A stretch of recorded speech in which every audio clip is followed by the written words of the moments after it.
que é família, daqui fala o Predador de Notícias. Atenção, é o Predador de Notícias. Jarda mata Joelma Paraíso das Rabudas do Cacenda. A estrela empalecida de João Lourenço por Xavier de Figueiredo. Tudo isso muito mais você acompanha aqui agora no canal MSTV, a TV que chega até você, a TV que não bajula você, mas ninguém. E a família, segundo chegou aqui o site Lil Pasta News, é isso mesmo, né? Jarda mata Joelma Paraíso das Rabudas do Cacenda, né?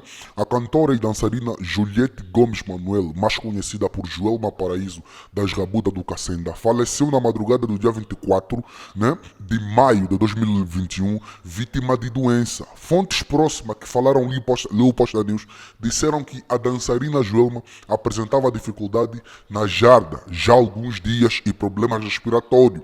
Deu entrada no hospital do Prenda ontem, dia 23 de maio, né, de 2021, em Luanda, para receber os primeiros socorros e acabou por falecer. A dançarina tinha 25 anos de idade, vivia sozinha no bairro Cacenda. Tá aí. Epa, família, é isso. Meus sentimentos de pesar aos familiares, tá entendendo? Epa, mano, aos familiares, né? Que a terra lhe seja leve e tudo mais, whatever. Mas, epa, essas pessoas morrem e não deixam legado. Tá entendendo? São pessoas que eram conhecidas, são pessoas que, querendo ou não, influenciavam outras pessoas e tudo mais, whatever. Morrem, mas não deixam legado. O legado único dela que vai ser é que tinha rabo grande. E não era rabo natural, era rabo, como é que fala, injetado. Tá entendendo, família? Predador de notícia, mas ela morreu, não é o momento para você estar aqui vir falar e tudo mais, whatever. Sim, não é, tá entendendo? Mas isso aqui fica de exemplo para várias pessoas. A Joelma Paraíso amanhã já vai ser esquecida. Tá entendendo? Amanhã já era, não vai ser mais ninguém na memória dos angolanos. Por quê? Porque ela teve a chance de mudar isso. Ela teve a chance de deixar o seu legado, mas isso não o fez, porque estava preocupada com coisas fúteis, estava preocupado com coisas que não beneficiam nada ao povo. Família, todos os artistas angolanos, lamento dizer, digo mais uma vez aqui, Predador de Notícia, vocês sabem como eu sou, não tenho papo na língua, tá entendendo? E é isso mesmo, não tô aqui para passar pano para ninguém, porque se fosse para isso, tá entendendo? Eu compraria um pano. Ou compraria um gato para eles poderem carinhar. Não, tá entendendo? Não estou aqui para passar pano para ninguém. Então é isso, família. A menina morreu, meus sentimentos de pesares, que a terra lhe seja leve, mas é isso. Ela vai ser esquecida assim, ó. Tá entendendo? Vocês, isso que fique isso de exemplo para vocês. Muitos desses artistas também vão cair assim do mesmo jeito. E quando caírem, serão esquecidos. Tá entendendo? Mas Predador de Notícia, olha, eu não tô aqui para passar pano para ninguém. Porque se fosse para isso, eu compraria o gato para vocês carinharem, para vocês amaciarem. O gato não, eu compraria o urso de pelúcia para vocês amaciarem, tá entendendo, família? É mais ou menos isso. É uma notícia triste, uma jovem que tinha muito para dar. Se por acaso se concentrasse, se por acaso se posicionasse como cidadã angolana, tá entendendo? Mais uma vez, meus sentimentos de pesares, é mais ou menos isso, e tá aí. Um exemplo que ficou que tinha rabo grande e esse mesmo rabo grande o matou. Tá entendendo, família? É triste, é lastimável. Joelma Paraíso, vai com Deus, que Deus te receba bem, né? E tudo mais, whatever, ok, família? Então é mais ou menos isso. Fonte Lil Pasta News. Agora vamos para outra notícia. E a família? O Clube Capa escreve aqui também que a estrela empalecida de João Lourenço por Xavier Figueiredo, né? O seu nome é o mais fustigado nas palavras de ordem vociferadas nas manifestações de protesto em Luanda ou no Lubango, na Lumúria, sem fim das zungueiras vendedoras, valendo a elas todos os coitados atormentados com a subida constante dos preços, a falta de emprego e mazelas, assim, ou o queixume de gente da classe média preocupada com coisas como a erosão constante dos seus rendimentos ou o passo de caracol em que, por falta de investimento, avança a diversificação da economia. Também não falta quem de dedo enriste, né? O aponte como responsável pelo males que todos afligem. Fonte, o Observador, o site que estamos aqui, o site Clube Capa. Vamos ouvir aqui a matéria completa, ok? Let's get it. Se as redes sociais servem de barômetro para coisas que tais, então há que reconhecer que são muito mais os que o censuram do que aqueles que o defendem. Mesmo entre os estrangeiros, repartidos entre cooperantes, diplomatas ou homens de negócios com interesses instalados. Também não faltam comentários ou simples desabafos de decepção em relação a coisas como aquilo que, afinal, se considera ser a tibieza do seu espírito reformista. E como Angola, abraços com problemas só resolúveis através de ousadas reformas, precisava que ele se tivesse revelado o mesmo reformador que prometera ser. Não é muito o que sobra das gordas e generalizadas esperanças de mudança que marcaram os primeiros tempos do consulado de João Lourenço como PR de Angola. É dele que se trata. O homem que substituirá José Eduardo dos Santos estava no poder há quase 40 anos. Se o fim da fadiga e da desesperança de vê-lo ali, ao longo de tanto tempo, metido na sua torre de marfim, cortejado por bandos de interesseiros bajuladores, feito senhor absoluto de um regime minado pela corrupção, quase bastava para tornar auspiciosa a chegada de quem quer que viesse a seguir, muito mais ainda quando aquele que veio prometia acabar com a corrupção e o nepotismo. Angola nasceu mal, fruto de uma descolonização desastrada. Marcadas por outros males foram também as quase 5 décadas que vieram a seguir, até aos dias de hoje. O estado em que o país se encontra não engana, o seu futuro depende vitalmente de grandes reformas. No seu conjunto capazes de simples milagres, assegurar a instrução da população e distribuir bem a riqueza, pôr o Estado a funcionar como deve ser e levar dinamismo à economia. No senso comum da população, nenhuma reforma porém, tão importante como a da extirpação da corrupção, olhada como causa mestra de todos os seus males, das injustiças às desigualdades. A euforia e o alento que foi vê-lo, feito exonerador implacável, como também passaram a chamá-lo, a mandar pôr termo às sinecuras de uma caterva de dirigentes e gestores públicos, geralmente tidos na conta de gatunos. Fora assim que se haviam habituado a olhar para eles os 70% de pobres a cuja observação não escapava a ostentação do seu estilo de vida, quase todos metidos em luxuosos condomínios com muros de 4 metros de altura e quintais pejados de bombas das quais não faziam parte nem Mercedes, nem Audis. Só daí para cima. O aplauso que a cruzada anticorrupção de João Lourenço fez despontar não se limitou, todavia, ao plano doméstico. Uns a seguir a outros, sucedem-se dirigentes políticos, responsáveis de instituições financeiras internacionais, empresários e ativistas de causas como a boa governação e a transparência, que do estrangeiro o felicitam e encorajam a levar por diante as suas reformas. Merkel e Macron afiançam-lhe que num ambiente sem corrupção não faltarão investidores que se deixarão atrair por oportunidades de negócio em Angola. Naquele ano de 2017, o da transição presidencial, fazia já 3 que levava de duração a mais grave crise petrolífera que se abatera sobre Angola. O gigante com pés de barro que a crise revela dá que pensar. Angola vive um clima de paz completa desde 2002. Que destino terá sido dado aos milhares de milhões de dólares gerados pelo petróleo, 145 mil milhões em 2013, para agora se verificar que, afinal, a economia angolana se esgotava no petróleo?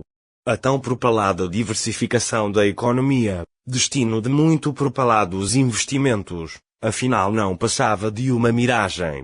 Coisas que se iam sabendo por aqueles tempos confirmavam o que, se conjecturava, a corrupção absorvera parte do dinheiro do petróleo.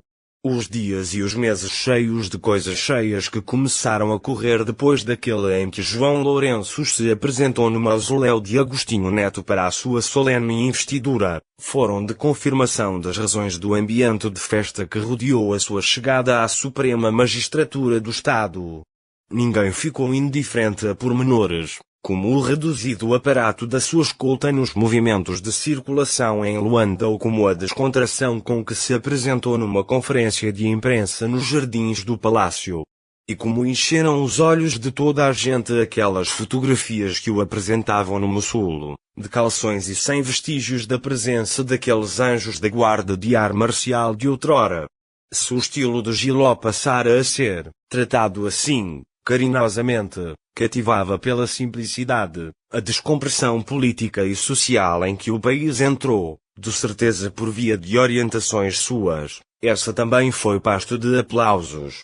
O direito à greve e à manifestação deixara finalmente de ser uma figura da Constituição sem tradução na prática. A postura submissa da comunicação social em relação ao regime dera lugar a outra, mais irreverente. Os ministros levados aos telejornais deixam de contar com o fretismo dos entrevistadores que agora os apertam.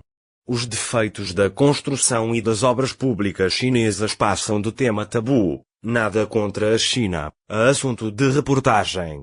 Era o novo homem a cumprir outra promessa da sua campanha, uma informação mais plural.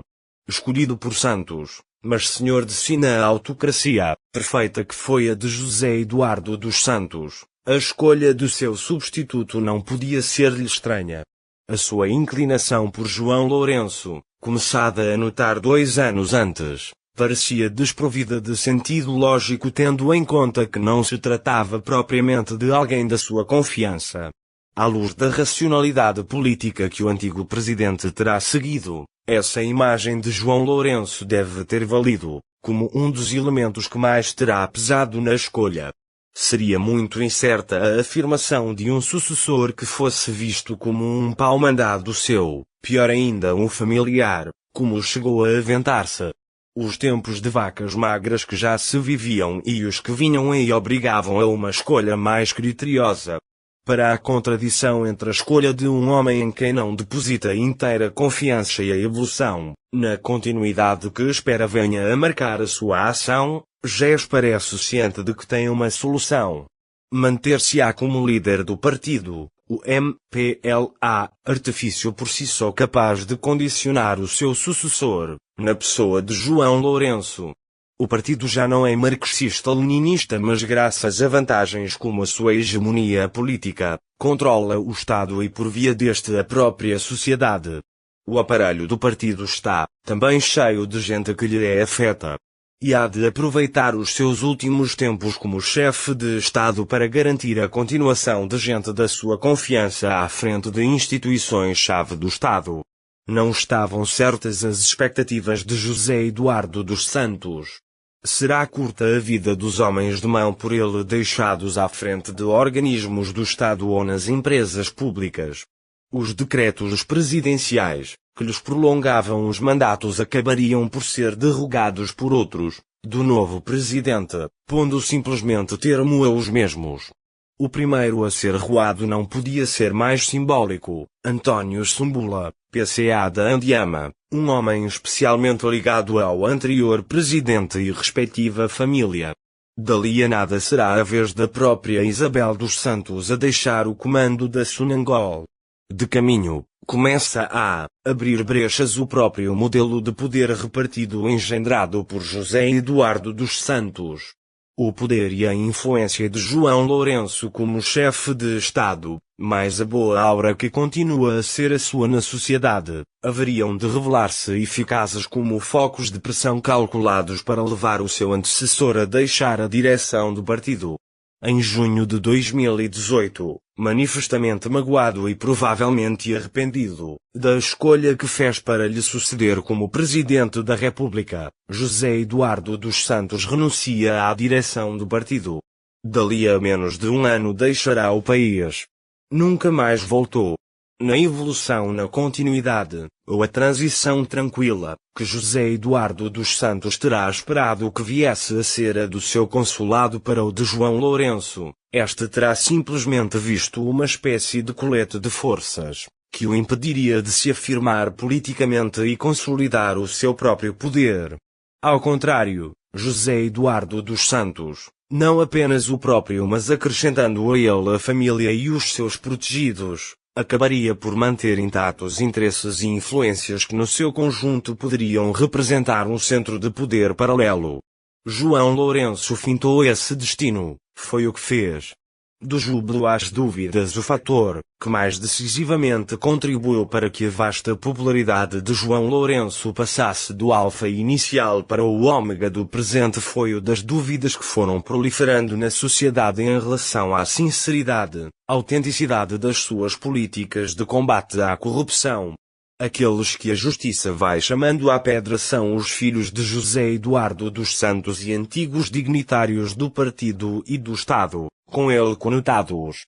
Veio daí do facto de terem sido deixados de fora ou fingindo-se que estavam a contas com a justiça, muitos outros aparatos chiques da constelação de corruptos, a ideia do caráter seletivo do combate à corrupção.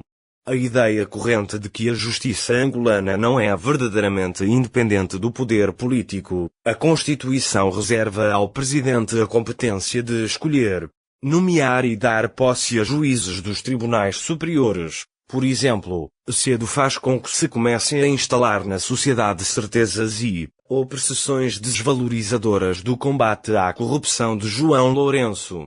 Diz-se que o propósito que verdadeiramente o move é o de anular o poder econômico da família ente representado por familiares e apaniguados do seu antecessor, de modo a limitá-los como seus putativos adversários. Os marimbondos, como lhes chama, aos quais também associa eventuais intentos conspirativos. Conheciam-nos como a Santíssima Trindade e passavam por ser os maiores corruptos de Angola, Manuel Vicente, Leopoldino do Nascimento Dino e Manuel Vieira Dias Cupelipa. Deixados em paz, é como se diz que estão todos, o primeiro mais que os outros. Em nome de alegadas conveniências políticas e de poder de João Lourenço, como também se diz, Higino Carneiro, esse senhor de vasto património, também vai fazendo a sua vida normal. Os ímpetos iniciais de o levar à justiça foram fenecendo. Já Augusto Tomás, um pobre antigo ministro dos transportes, sem nome, nem família ou estatuto social, esse, aparentemente feito bode expiatório, foi mesmo parar à cadeia. Era difícil que coisas assim, multiplicadas por muitas outras, não tivessem começado a gerar na sociedade dúvidas em relação à bondade dos propósitos de combate à corrupção de João Lourenço. A esse mal juntou-se outro. Aquilo que apesar de tudo foi a sua ação no plano do combate à corrupção e ao nepotismo, era preciso demonstrar que as suas promessas não haviam sido esquecidas. Foi criando entre os dignitários do partido e do regime um clima de intranquilidade e agitação. Foi um ápice até o tomarem como adversário, vendo nele maldades como a paternidade da lei do repatriamento de capitais de 2018, à qual logo associaram uma ameaça ao seu património ou fortunas no estrangeiro. Como sabem que lhes fica mal remeter apenas para isso a causa do seu descontentamento, e da sua oposição, a João Lourenço, alargam o seu queixume a outros motivos. Dizem, apontando pretensos casos concretos, que o novo presidente também tem telhados de vidro em matéria de uso de recursos públicos em proveito próprio. Que se rodeia de miúdos ambiciosos e veteranos incompetentes, que vê como gente que melhor se presta a ser-lhe fiel. Que o funcionamento do Estado piorou. Ou que está nas mãos de Fernando Miala, o poderoso chefe do SINCE, o órgão da Segurança de Estado, criatura malquista entre todos eles?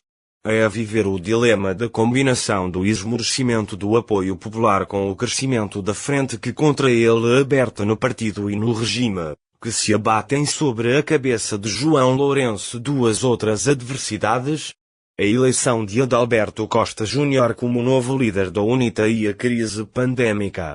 Não tinha sido por acaso que o aparelho de segurança de Fernando Miala, o SINCE, fazendo tandem com o secretariado do partido e um órgão da própria presidência, o GAPI, tentou contrariar a eleição de Adalberto. Temia-se que as qualidades do homem viriam a fazer da UNITA uma ameaça à continuação do MPLA no poder ou à sua hegemonia. Foi o que se viu.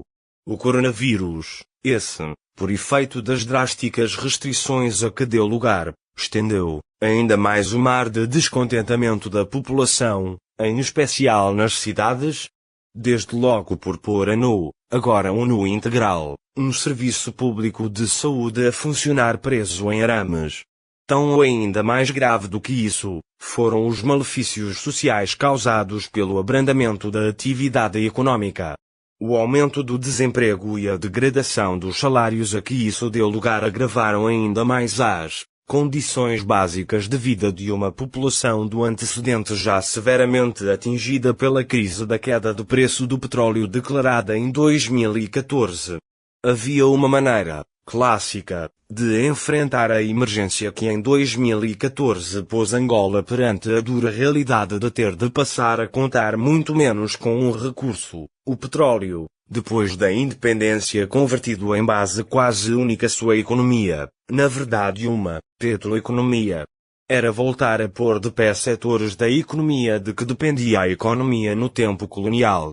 A agricultura, a indústria, as minas, as pescas, tudo setores arrasados ao longo da Guerra Civil e continuadamente votados ao abandono mesmo depois do fim da mesma, em 2002. O deslumbramento causado na nomenclatura pelos bilhões de dólares do petróleo parece não tê-la deixado ver que o destino de tanto dinheiro devia ter sido outro que não a corrupção. Agora não há dinheiro e o investimento externo, que não o também, que era preciso atrair como condição imperativa para revitalizar esses outrora florescentes setores da economia está longe de corresponder àquilo que se espera. A razão de ser disso é que o ambiente de negócios de Angola não é considerado suficientemente atrativo. A corrupção é o mal dos males, mas de par com outros, como a burocracia e a limitada independência da justiça, todos reveladores de que as reformas de João Lourenço pecaram por falta de profundidade ou nem sequer foram tomadas. Num país com um vasto potencial mineiro, não há nenhuma major do setor. Coisas para que os investidores costumam olhar como fumos de instabilidade, também devem estar a contribuir para a curva descendente em que o investimento em Angola entrou. A violenta repressão policial ocorrida no Cafunfo contra uma manifestação de jovens não voltou a repetir-se e a urbanidade da polícia face a manifestações de protesto em Luanda parece estar a fazer carreira. Mas o descontentamento da população, especialmente notório em Luanda, onde ninguém parece fazer-se rogado nas críticas a um regime aparentemente pouco disposto a fazer concessões, esse é impossível deixar de ver senão como um foco de instabilidade político-social. Maus presságios à pressão exercida sobre João Lourenço pela tormenta em que navega a nau de que em 2017 foi feito capitão, leva-o agora a seguir uma linha de apaziguamento com franjas do partido e do regime que tem por descontentes consigo próprio e com a sua prestação. Parece impelido pela ideia de que ou serena e reagrupa à sua volta o partido ou, o mais certo, é que a sua recandidatura ao cargo, em 2022, corra o risco de vir a ser preterida. Foi assim que se desdobrou em gestos de reaproximação ao seu antecessor e à família Neto, ou que recuperou para a política ativa figuras antes pouco estimáveis, como Fontes Pereira, Rui, Falcão ou Banto. A mão que João Lourenço vai estendendo aos seus adversários internos parece também reflexo da conveniência de unir o partido no aceso combate político e eleitoral aberto contra o aguerrido líder da UNITA, tendo em vista o propósito de o enfraquecer e isolar. Os profetas do regime parecem acreditar que o clima de descontentamento existente no país acabará por se virar contra o MPLA se Adalberto o puder explorar, tirando o partido do trunfo de liderar um partido histórico e bem implantado na população. Por essa razão também capazes de congregar à sua volta toda a oposição credível e apresentar-se como o elemento aglutinador da população descontente. O encosto seguro que João Lourenço trata de encontrar no MPLA não é considerado um bom presságio. O conforto que parece querer fazer disso para lidar com a impopularidade a que passou a ser votado ou com o efeito bumerangue provocado pela desaustinada campanha contra Adalberto, há de ter um preço. O MPLA puro e duro em que se acolhe, diz-se que tem a corrupção e o imobilismo na massa do sangue. Teme-se, por isso, que o combate à corrupção e as reformas de João Lourenço acabem por ir entrando em exercícios, findos. Ainda que pareça que não, findos. Ainda que pareça que não. É, família, o vídeo de hoje foi esse. Já se inscreva no canal, ative as notificações, partilhe o vídeo, comentem, porque isso também é notícia, vocês não sabiam, estão sabendo a partir de nós. Então é notícia. A nossa campanha para aprender a família dos Santos, para aprender a família Neto, a família de Léo continua. Os nossos contactos para parceria, divulgação e denúncias estão na descrição dos nossos vídeos, que essa opinião é muito importante. E até o dia, até o próximo vídeo, MSTV, a TV que chega até você, a TV que não vai ajudar você, maniga.